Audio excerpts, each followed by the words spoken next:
Hello, everybody, and welcome to this week's episode of the Weekly Roundup. We are on episode 6, and I am one of your hosts, Chase, and this is this way. Hey, this is Andrew. I finally got it first try. So we got a lot to cover this week, so let's just jump right into the headlines. Trades galore this week as we see 4 big names on the move. A top draft pick is being rocked by elbow issues, and a former World Series MVP is going to miss the rest of the season. That and much more on this week's Weekly Roundup. All right, Andrew, how are you doing this week? I'm doing pretty good, pretty solid. It's a really exciting week. It really has been. We've seen a lot of trades go through before the trade deadline. Yeah, I mean, honestly, we were gearing up for that final 3-hour push to see all these trades fall through, and it's just been one night. Every night there's been a major trade. Yeah, there has been, and I'll just jump into all the trades that happened this week. We'll start off with Nelson Cruz. He was traded from the Twins to the Rays. In return, the Twins got Joe Ryan. He's a minor league player, and Drew Strotman. Is that how you say it? Strotman. I want to say Marcus Stroman every time I see that name. I know. I wanted to say Stroman too. That's why I went Stro, and I'm like, oh, that's Strot. Yeah, but what do you think about that trade for the Rays? I think it's great. I mean, talk about getting a massive power influx into the middle of your lineup.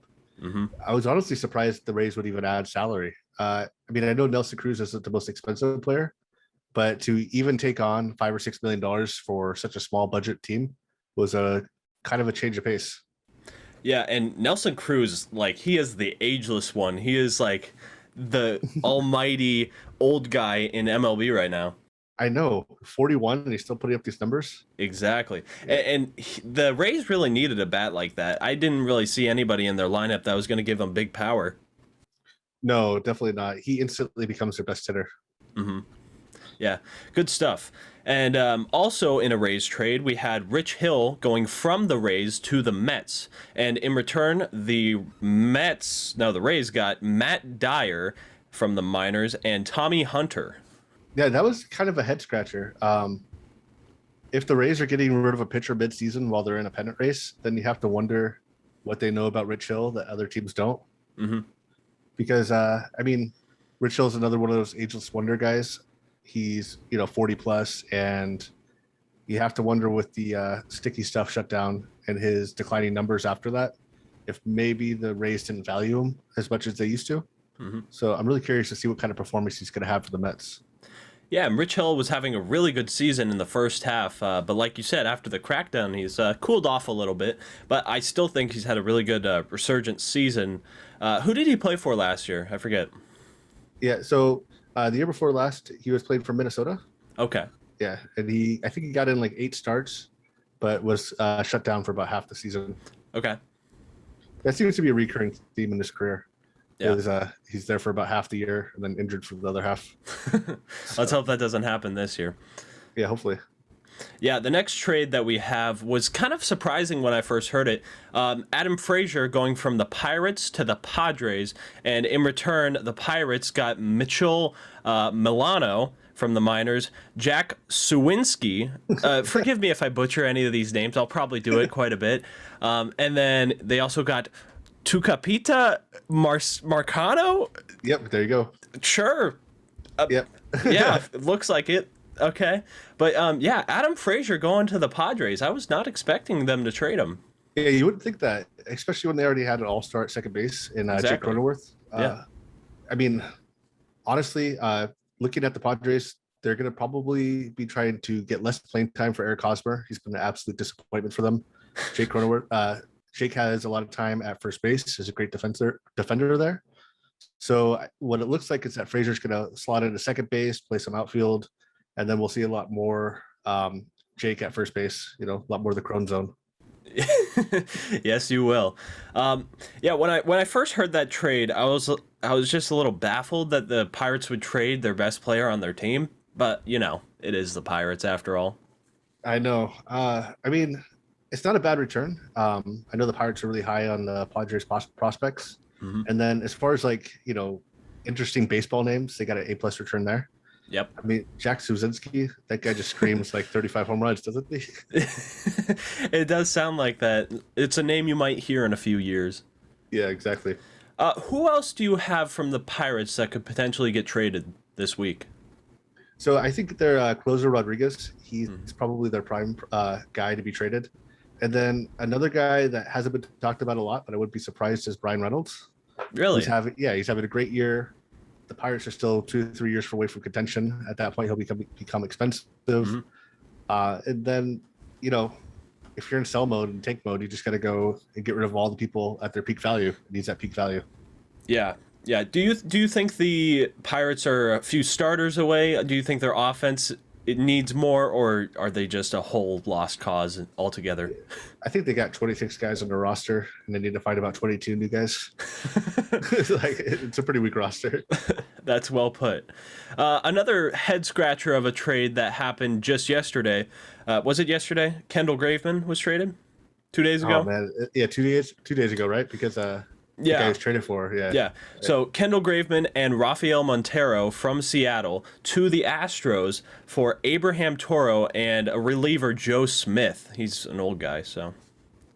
Yeah, that was really interesting. The best part about that trade, though, is that Toro has homered 2 days in a row against the Astros, his old team. Oh, really? He's homered tonight? Yep, back-to-back games. Against his former team?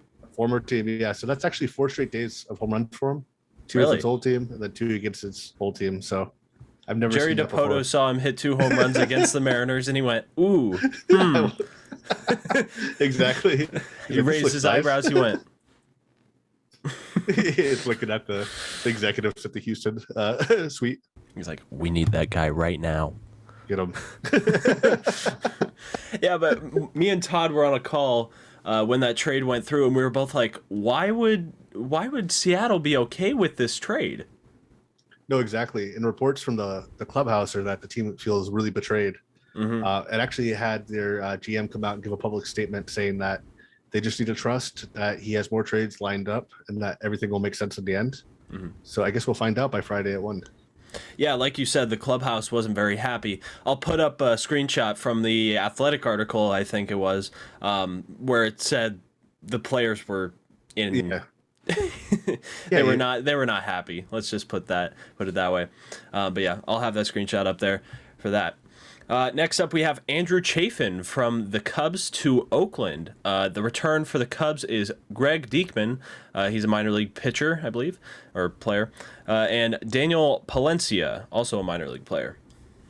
Yeah, this is your standard Oakland A's getting their lefty in the bullpen during a pennant race trade. Yeah. I think they do one of these every year. So, just standard, on script, on time. Yeah, pretty much. They just got better this week, really. Yep, that's it. Did they really give up a whole lot with those prospects? No, they're pretty low on the prospect ranking chart. They're probably guys that won't make it even to the majors, but yeah. You know how it is when you're getting players back for rentals. You're trying to build depth in the system. Yeah, and Chafin's no Mariano Rivera, but he gets the job done. Exactly, he gets the job done, has a role, does it really well. And now we move on to the biggest trade so far. We have Joey Gallo moving from the Texas Rangers to the Yankees.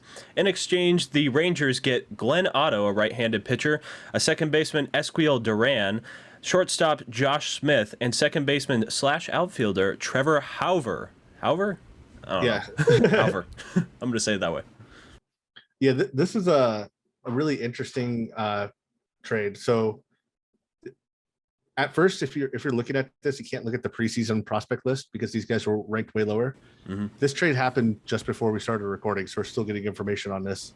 But the initial post I was seeing from Fangraphs is that this actually greatly improves Texas's farm system. It will bring them from being ranked number 19 to number 15 on their live board, and it'll actually bring the Yankees down about 5 spots. So they got a big haul for Joey Gallo. We'll have to take some time and actually look over these prospects and see what they got. But so far, the reports is that Texas got a major haul. Yeah, and I don't know about you, but to me, the Yankees have always seemed like a team that doesn't really like building up their own players. They like just going, oh, hey, this guy's available. Let's spend however million on this guy and hopefully win with them. Yeah, exactly. They've definitely been a team that's made every other team in baseball their farm system at one point. And their farm system has been the farm system for a lot of other teams too. Exactly, right? Yeah. They just restock their farm systems. Those players eventually, come to fruition, produce, and then the Yankees take them back. I'm honestly shocked how the Yankees farm system isn't in shambles. I mean, that's what's been so weird about this, because I was reading about the Joey Gallo potential trade all day, and a lot of the reports were that people are not liking the Yankees farm system right now. That they don't value their players as high as the Yankees value them themselves. So, I mean, yeah, you would think with how much effort the Yankees have been putting into their farm system recently that it would be a lot better. Yeah. Next up, we have Michael Givens moving from the Rockies to Cincinnati. The return for Givens is Cease Williams and Noah Davis. So the Reds get the Reds get the Orioles' former closer. He didn't do as well with the Rockies, but he's still a decent pitcher. Yeah, exactly. And you never know how guys are going to perform when they leave Coors Field. And what I thought was most interesting about that is that the Rockies had actually traded Williams to Cincinnati just this last offseason. Oh, really? And so now they just got it back. So, yeah, I was on the Rockies subreddit, and they were using this as a meme for how bad their front office is. They're just like, yeah, we're going to send you this guy, but maybe we want him back now. I don't know. Yeah, they're basically in the same situation as they were before, but now one less closer. So. Next up, we have a developing trade. It hasn't gone through yet, and we've only heard a little bit of speculation, but the Diamondbacks are close to dealing Eduardo Escobar to the Brewers. Yeah, this is a great trade for the Brewers. Escobar's an undervalued player. He's a guy that's going to quietly put up 20 to 30 home runs every year. He's going to play solid defense. He's not going to be the main guy, but for a team like the Brewers who are just tearing up the Central right now, this is the type of depth that will help you get to the top of the playoffs. And for a switch hitting bat, too. Exactly. A lot to like about that trade. Yeah. And how about the Brewers this year? I mean, they've had great pitching this whole year, and I think that's really carried them, because you haven't had outstanding seasons from guys like Yelich on the team. He's had a season, right? Yeah, exactly. It's like his power is completely fallen off. So he's still got that 400 on base percentage, but his slugging is hovering, I think, just below 400 at like 390. But you would think with the Brewers producing like this that we would be looking at a 50 home run year from Yelich, but we're not.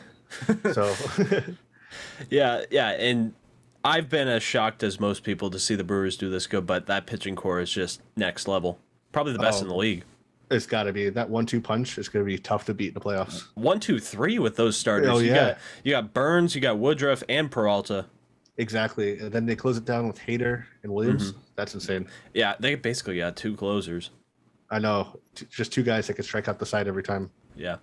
And the last trade that we have from this week that we know of, there might be another one that comes in after the show. I might put it in post if I see it come up. But we have Yimi Garcia from the Marlins heading to the Astros.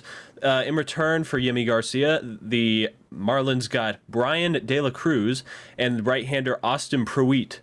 Pruitt? Close enough. Yeah. Oh, man. So I was looking at De La Cruz's stats. He looks like a pretty solid return for the Marlins. He's just tearing it up in AAA. He's batting 324 with a 900 OPS, 17 doubles, 12 home runs. I know it's AAA, which is a hitters league, but the Marlins seem to have a good eye for finding talent and then just sticking them right on the big league roster. So yeah, they do, and they have a really good time with developing pitchers, which is actually we do have one more trade that we didn't write down, but I'll cover that in a second. Oh yeah, definitely. I think another trade that you're talking about, and then Pruitt, that's going to be another pitcher that the Marlins develop. So I would not be surprised if he just comes out on top and is just tearing up the league next year. Yeah, so to that trade that we were just talking about, we didn't write it down for some reason, even though we both talked about it before the show. So the Marlins give up Starling Marte to the Oakland A's for Jesus Luzardo. Yeah, actually, that's probably why we did put it down, is that we talked about that one like a lot more off there. Yeah. No, wow, what a get for Marte, a rental. Yeah. Like that, you're getting a guy that was, a consensus top 10 prospect for years. He still has a 96-mile-an-hour fastball. Just on every pitch, this guy could bring it. Yeah, his performance isn't great this year, but if the Marlins could develop him, he could be an ace, top of the rotation guy. Yeah, and like I said, we've seen what the Marlins can do with their pitchers. They've developed them pretty much as good as anybody else in the league. 100%. If you're one of the 36 Marlins fans out there, you're going to be really excited about getting him and Sixto Sanchez at the top of the rotation. Yeah, really good stuff for the Marlins. You got good stuff to look forward to. Yeah. All right, so on to non-trade news. I know it's shocking, right?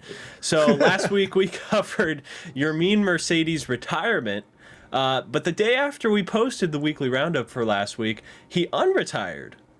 Yeah, he did. It's been a really interesting news week. So he retires, then I think the entire public just immediately looked to oh man, I'm drawing a blank on the manager's name for the White Sox. La Russa. Everyone looked to La Russa and just immediately is pointing a finger, saying, "You did this." And then there was that there was the backlash against the backlash, where people started giving up reports about Mercedes, about how much of a clubhouse cancer he was, about how much of an ego he has. And I think it culminated with Ozzie Guillen coming out and calling him Hamburger Boy. Wow.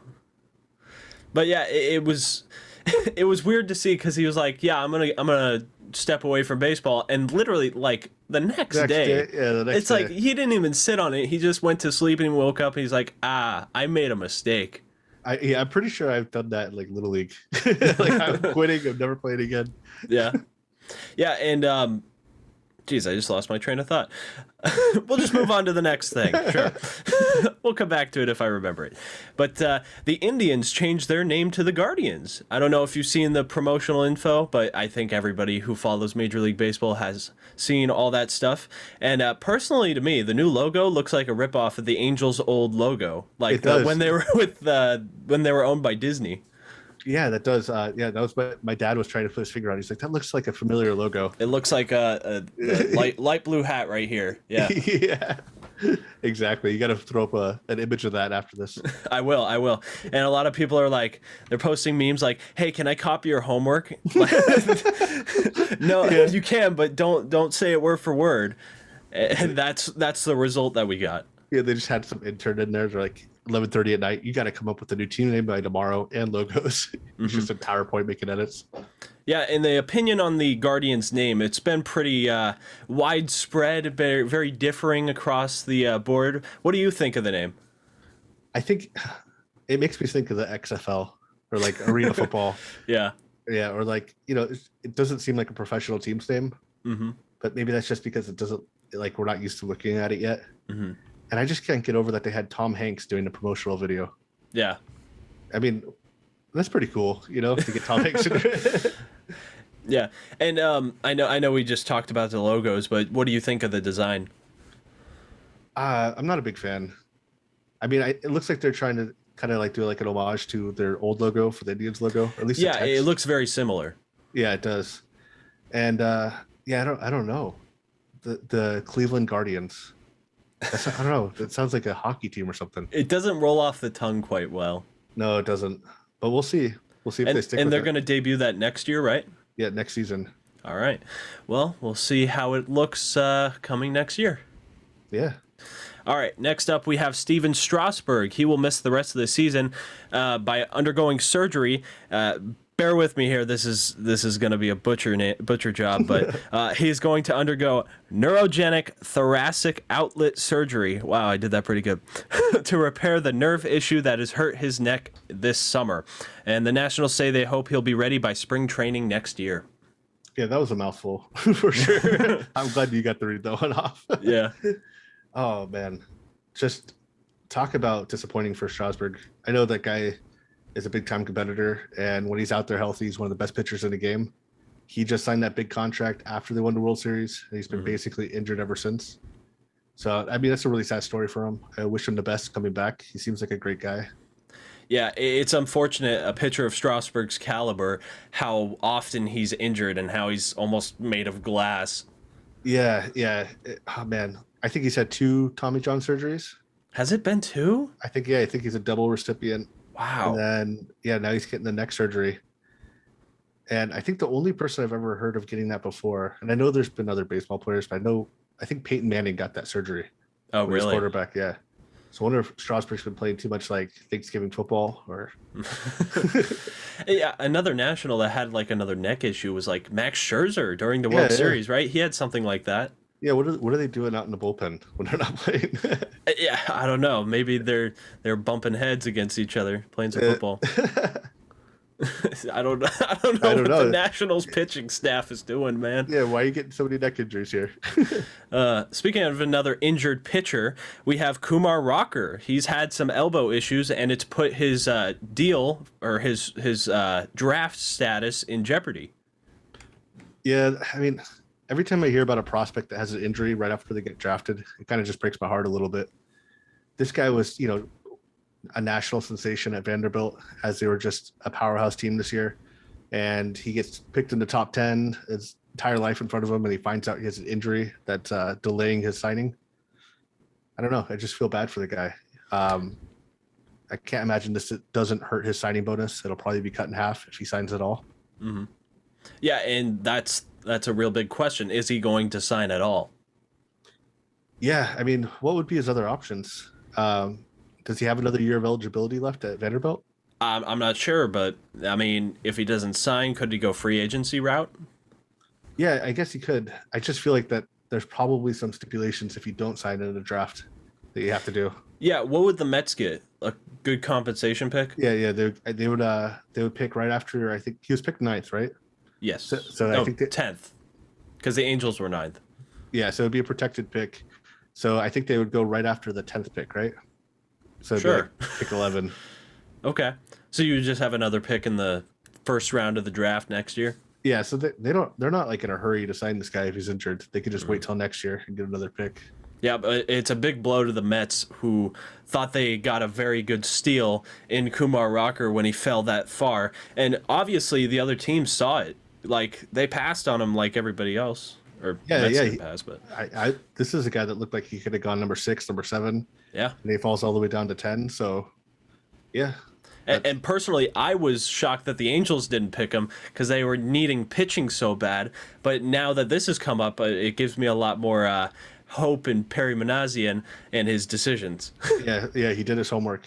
Yeah. I mean, you have to wonder with the Mets drafting him and then running into this. It's either they knew about it and they thought they could lowball him and then use that signing to sign some people later on. Or you also have to wonder with how much cleaning house they've done with their front office, if maybe they just didn't have the personnel to fully vet everyone. Yeah, maybe not. All right, moving on to some better news. We have Eloy Jimenez. He returns from the IL. I don't know if it was yesterday, right? He returned yesterday. Yeah. And in his return, he hit a home run, right? Yeah. That guy is fun to watch. Just a big-time power hitter, then looks completely lost out in left field.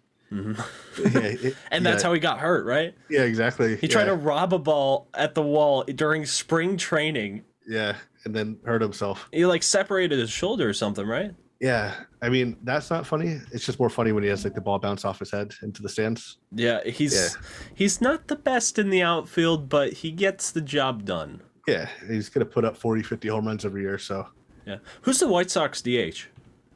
I think it's Edwin Encarnacion.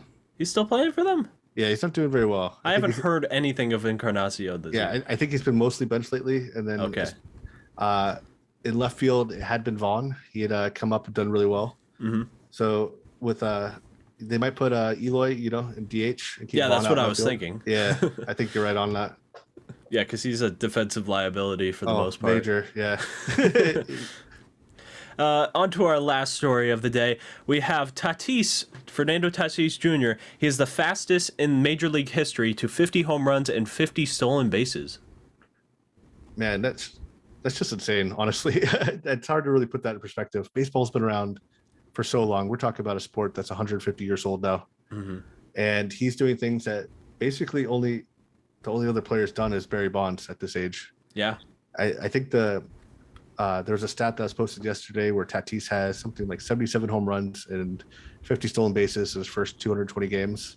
Mm-hmm. And the only other person that's done that was Barry Bonds. Yeah, it's crazy, really. Yeah. And Tatis, we haven't really seen him for 3 full years, have we? We've had him for 3 separate years, but he played like half a season in 2019, a 30-game season in 2020, and then this is his hopefully first full season. Yeah. Last year with the shortened season, he did play all the games last year, but it was only 60, so we didn't really get to see anything. Yeah. And then this year, he was on the COVID injured list, and he started off the year with that scary shoulder injury, which is still in the back of every Padres fan's mind. That's just like a ticking time bomb. Yeah. Which might be why they got Frazier as another insurance. Yeah. It would be good to have him, especially with Kim, right? That's his name? Yeah, Kim. Kim is amazing defensively. He's actually, even though he's only got like a 650 OPS, he's one of the top defensive players in defensive runs or defensive outs above average. So he's actually 1.5 wins above replacement this year, even with the offensive liability. That's good news for the Padres, though. The Padres are stacked. Yeah, they're really stacked. Unfortunately, they have 2 stacked teams in front of them. So, yeah, the NL West is going to be a lot of fun to watch down the stretch. Now, I read something yesterday. The Padres are the only team to never fall below 500 this season. Is that right? That makes sense. I don't think they've fallen below 500. I think they went, at one point, they were 11-11, and then that was it. Wow. Yeah. That's a crazy stat, because that means they had to win their very first game of the season and just never turn back. Yeah, right? That's a good stat to hear for your Padre fan. Yeah. So that'll do it. I do want to say, I got to plug the trade deadline show. So we're going to be on Friday, not tomorrow. Today's not Thursday. We're recording this on Wednesday. Video goes out on Thursday, but it will be tomorrow if you're watching this video on Thursday. So you get my point. So trade deadline show, we will be on at 11 o'clock. That's when we'll start, and we will go until 1. And we will be covering all the trades and everything. We'll have a good time. Yeah, it's gonna be fun. It's gonna be a party. We're gonna have hats, maybe some balloons, maybe a piñata too. Yeah, right. We're gonna Shohei Ohtani piñata. We're gonna show the launch angles. So launch angle some candy out of that thing. Yeah, right. Yeah, but be sure to tune in for that. That'll do it for this week's episode. Andrew, you got anything else? No, yeah, I'm just excited for that live show on Friday. A lot of trades to go. Yeah, so tune in on YouTube, which you're watching this on, Facebook, Instagram, Twitch, whatever floats your boat, really. We'll be on everything. We'll be there. Yeah. All right. We'll see you guys later. You guys have a great rest of your week. We're going to head out, and we'll see you at the trade deadline show. Bye, guys.